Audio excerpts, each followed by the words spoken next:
Now, the BRICS summit wrapped up today in China. For more on this, we cross to our presidential correspondent, Mzwandile Mbeje, who is in Xiamen, China. Good afternoon, Mzwandile. Give us an update.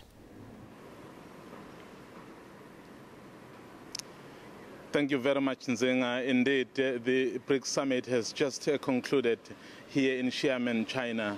It was a meeting which really the leaders described as very successful. You remember this grouping has just concluded the 10 years of existence. Obviously, they are looking at the next 10 years, which they have dubbed the golden generation. And Nzinga, they mentioned quite a number of milestones during the past 10 years. When they were formed, it was just an informal structure. It was formed as BRIC, and you remember when it was coined by Goldman Sachs.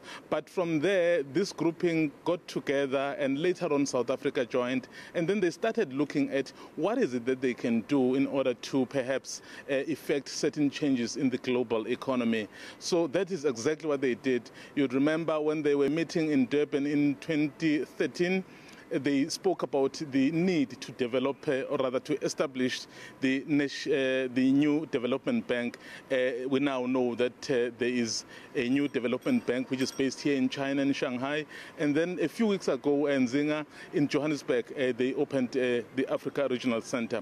Basically, the central theme of BRICS and the message that was going through here is that economic cooperation is very important, and that cooperation must go beyond what you call the BRICS countries. That is why in their gatherings they invite the nations from emerging economies and developing countries, because they want this to be felt.